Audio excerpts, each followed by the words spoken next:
मराठी सक्तीच्या मुदतीवरती उद्या निर्णय होणार आहे आणि या संदर्भातल्या टॉप 9 बातम्या सुरुवातीला बघूयात। रिक्षा टॅक्सी चालकांना मराठी शिकण्यास मुदतवाढ देण्याची सरकारची तयारी, मात्र मराठी शिकणार नाही अशी मुजोरी चालणार नाही। मुदतवाढी संदर्भात उद्या निर्णय घेऊ, मंत्री प्रताप सरनाईक यांची माहिती समोर। तुम्हाला जर काही स्वयंसेवी संस्थांची मदत पाहिजे असेल तर ती मदत द्यायला तयार आहोत, तुम्हाला जर मुदत पाहिजे असेल तर ती आम्ही मुदत द्यायला तयार आहोत, परंतु मुजोरी चालणार नाही। अमराठी रिक्षा चालकांविरोधात मनसे रस्त्यावर उतरणार, परप्रांतीयांची दादागिरी खपवून घेऊ नका, राज ठाकरेंनी पदाधिकारी आणि कार्यकर्त्यांसमोर आपली भूमिका मांडली। मराठी सक्तीवरून संजय निरुपम आक्रमक, 1 मेची डेडलाईन आता पुढे ढकलण्याची मागणी, 6 महिन्यांमध्ये चालक मराठी शिकतील असा विश्वास, वेळ द्या पण अंमलबजावणी कधी, संदीप देशपांडे यांचा थेट सवाल। म्हणणं निर्णयाची अंमलबजावणी किती तारखेपासून करण्याची तारीख पण समजा, तुम्हाला वेळ पाहिजे ना, ठीक आहे चला दिला, 1 मे नाही, 15 मे, 20 मे, 25 मे, काहीतरी तारीख आज जाहीर करा। दहिसरमध्ये मनसे कार्यकर्त्यांचा संजय निरुपम यांना विरोध, निरुपमांना विरोध करणाऱ्या मनसेच्या कार्यकर्त्यांचा अमित ठाकरेंकडून सत्कार।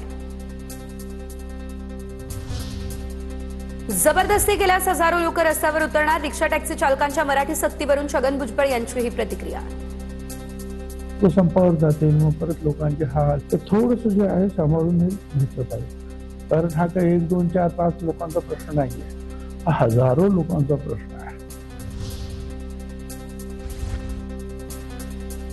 डोंबिवलीमध्ये रिक्षा चालकांच्या संपाविरोधात मनसे आक्रमक, कार्यकर्त्यांसह मनसे नगरसेवक रस्त्यावर उतरले, रिक्षांवरती स्टिकर लावत मनसेकडून मराठीचा संदेश, 4 तारखेच्या संपावर कारवाई करण्याची मनसेची मागणी। ठाण्यात आता मनसेकडून गुणरत्न सदावर्ते यांच्या विरोधात बॅनरबाजी, बॅनरवर सदा रडते असा उल्लेख करत मनसेनं सदावर्तेंना डिवचलं, मराठी सक्तीवरून मनसे आक्रमक, ठाण्यामध्ये तुफान बॅनरबाजी। महाराष्ट्रामध्ये राहणाऱ्या लोकांनी मराठी शिकायलाच हवी, आमचं समर्थन, इम्तियाज जलील यांची भूमिका। दरम्यान 8 दिवसांमध्ये फ्रेंच शिकणं शक्य आहे का, जलीलांचा हा सवाल, तर मराठी सक्तीसाठी गुंडगिरी चुकीची, जलील यांची ही प्रतिक्रिया।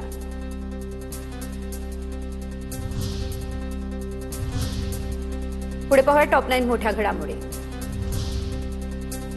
बच्चू कडू यांना शिंदेच्या शिवसेनेकडून विधान परिषदेवर संधी देण्याची शक्यता, मात्र परिषदेवरती येण्यासाठी प्रहार पक्ष विलीन करण्याची शिवसेनेची अट, सूत्रांची ही माहिती। विधान परिषदेसाठी बच्चू कडूंच्या नावाची जोरदार चर्चा, नीलम गोऱ्हेंचं नाव जवळपास निश्चित अशी सूत्रांची माहिती। उद्धव ठाकरे विधान परिषद न लढवण्यावर अद्याप ठाम, महाविकास आघाडीकडून ठाकरेंची मनधरणी, ठाकरे उमेदवार असल्यास बिनविरोध निवडणूक, तर अर्ज भरण्यासाठी अवघे 3 दिवसच शिल्लक।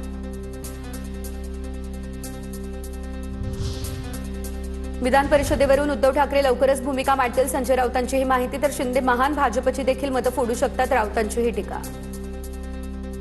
शिंदे इतके महान सद्ग्रस्त आहेत की ते भारतीय जनता पक्षाची मतं सुद्धा फोडू शकतात। नीलम गोऱ्हे यांच्या संभाव्य उमेदवारीला पक्षातील कार्यकर्त्यांकडून विरोध, तर सूत्रांची ही माहिती, स्थानिक स्तरावर कार्यकर्त्यांना संधी देणं योग्य ठरेल, कार्यकर्त्यांची ही भावना अशी सूत्रांची माहिती। बागेश्वर बाबाच्या कार्यक्रमातील मंचावरती छत्रपती शिवाजी महाराजांचे फोटो, छत्रपती शिवाजी महाराजांबद्दल वादग्रस्त वक्तव्य केल्यानंतर मोठा वाद झालेला, नागपूरमध्ये धीरेंद्र शास्त्री यांच्या 5 दिवसीय रामकथेला कालपासून झाली सुरुवात। लातूर जिल्ह्यातल्या उदगीरमध्ये बागेश्वर महाराजांच्या वक्तव्याचा निषेध करत आंदोलन, बागेश्वर महाराजांच्या फोटोला जोडे मारत मराठा कार्यकर्त्यांचं आंदोलन।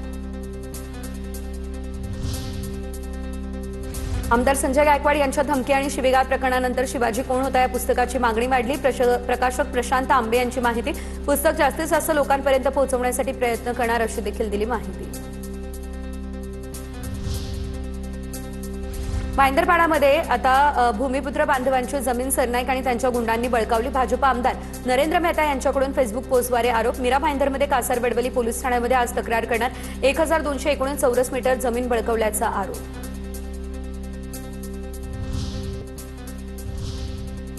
पुढे बघूयात राजकीय बातम्या। आमदार संजय गायकवाडांविरोधात पुरोगामी संघटना रस्त्यावर बिंदू चौकामध्ये पोलीस आणि आंदोलकांमध्ये झटापट, प्रकाशक आंबेंना शिवीगाळ केला त्याप्रकरणी कारवाईची मागणी। पुरोगामी संघटनेचा उद्या संजय गायकवाडांच्या घरावरती मोर्चा, शिवीगाळ केल्याप्रकरणी आता पुरोगामी संघटना आक्रमक झाल्या, सरकारसह पोलिसांच्या कारवाईचा देखील केला निषेध।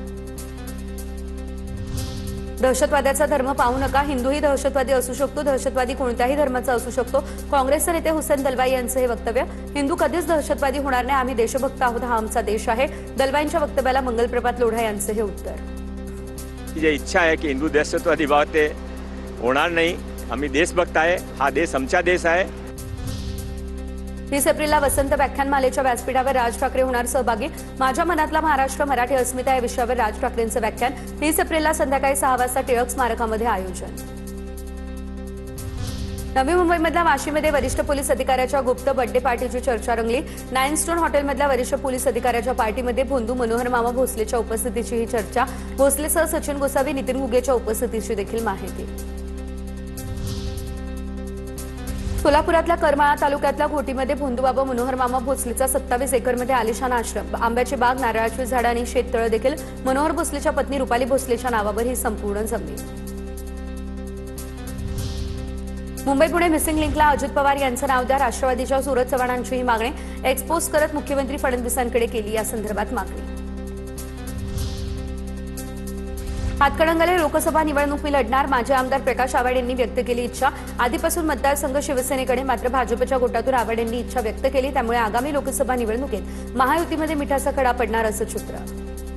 मी पार्टीकडे सुद्धा सांगितलं की मी उद्याच्या लोकसभेमध्ये भाजपकडनं लढायला इच्छुक आहे. त्यांनाही सांगितलंय, आमच्या सरचिटणीसना माहिती आहे, सगळ्या नेत्यांना बोललोय मी. त्यामुळे त्यांनी संधी दिली तर लढणार आहे. 2019 मधील कणकवली सरकारी अधिकारी चिखलफेक प्रकरणी नितेश राणे दोषी. न्यायालयानं 1 महिन्याच्या कारावासासह 1 लाखांचा दंड ठोठावला. नितेश राणे उच्च न्यायालयामध्ये आता धाव घेणार.